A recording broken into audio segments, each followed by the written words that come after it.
peut-être un peu avant tout le monde, j'ai pris conscience qu'on allait quand même dans le mur. Maintenant, je crois que cette conscience, quand même, aujourd'hui, elle est quand même partagée par beaucoup de gens. Les jeunes dirigeants rouennais souhaitaient être impactants dans le milieu sociétal rouennais sur cette question de l'environnement. On avait sollicité l'agglomération rouennaise et la Chambre de commerce pour pouvoir créer un événement autour de ce sujet-ci. Nos entreprises s'interrogent de plus en plus sur la transition énergétique. Il y a eu la flambée des coûts de l'énergie, la problématique des déchets qui est de plus en plus importante. Donc nous avons imaginé un nouveau salon sur les thématiques de l'eau, sur les thématiques de l'économie circulaire, gestion des déchets. Une autre thématique importante pour les entreprises, c'est celle de la mobilité et bien sûr tout ce qui est maîtrise de l'énergie. L'agglomération s'investit pour le territoire concernant tout ce qui peut être positif pour l'environnement. On parle d'urgence climatique, mais en fin de compte, ça touche tout, ça touche l'aménagement du territoire, comment se comporter. C'est vrai que tout ce qui a été fait il y a 50 ans maintenant est obsolète, il faut raisonner autrement. Donc tout cela fait qu'en termes d'environnement et de transition énergétique, nous sommes à la pointe pour Rouen Agglomération. Nous avons des conférences où à la fois les experts et les entreprises témoignent de comment elles ont appréhendé ces nouveaux sujets.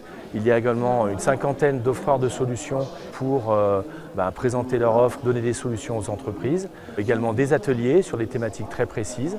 Et puis enfin, une grande conférence avec Isabelle Lotissier en fin de journée. L'objectif de la journée, c'est faire à la fois rencontrer les entreprises, les offreurs de solutions, créer du business sur ces sujets. Donc voilà l'idée de notre salon. La situation est grave, docteur, mais elle n'est pas désespérée. Et la bonne nouvelle, c'est que ça dépend de nous. Maintenant, il y a des solutions, il faut les mettre en œuvre. Il faut les mettre en œuvre vite parce que sinon, ça va plutôt être pas très agréable pour nous les hommes. Et là-dedans, les entreprises, évidemment, elles ont un rôle qui est assez pivot. Nous sommes implantés au Coteau depuis plus de 100 ans et nous travaillons depuis des années sur le recyclage. Donc pour nous, c'était évident de participer à ce salon et de participer au mouvement économique local. On est impliqué dans les démarches sur la partie RSE, QHSE, tout ce qui est éco-responsable aussi.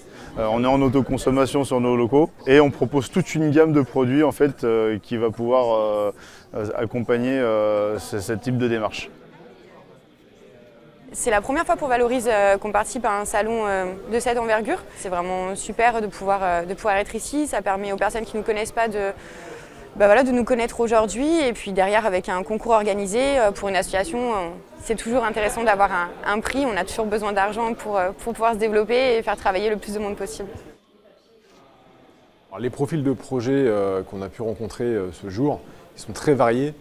Ça va du four à pain très artisanal à la construction d'ombrières en poteau-bois. C'est toute la richesse justement de ce concours aujourd'hui.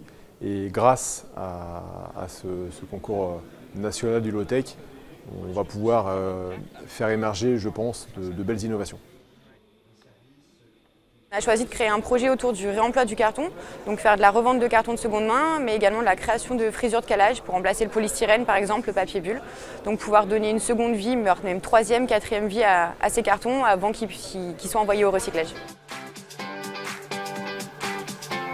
Je suis là pour rappeler les impératifs, au fond, et puis pour donner quelques pistes, mais qui forcément pour moi seront des pistes plus généralistes. Mais après, je pense que comme il y aura un petit moment de débat, je suis sûr qu'il y aura des gens dans l'assistance qui commenceront déjà à partager les solutions qui sont mises en œuvre.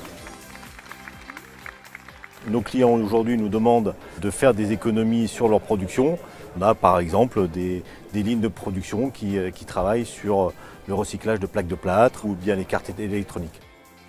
Ça permet aussi de pouvoir rencontrer les acteurs locaux qui sont aussi sur ce projet, parce qu'effectivement on n'a pas le temps de tous se rencontrer en dehors des salons, de pouvoir avec les collaborateurs de Seven partager ce moment aussi sur quelque chose qui est quand même important, la transition écologique, et peut-être de créer des nouvelles collaborations avec d'autres entreprises.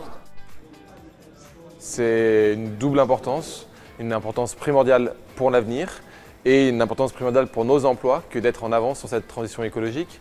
La low-tech, le prix que j'ai remis aujourd'hui est exceptionnel. La low-tech, c'est quoi? En fait, c'est faire mieux avec moins. Et c'est ce vers quoi on doit se diriger. On est dans une transformation de notre économie où on doit faire en sorte que, pour préserver notre planète, de moins l'épuiser tout en maintenant notre niveau de vie. Et c'est ça l'enjeu de ce salon et de la transition écologique.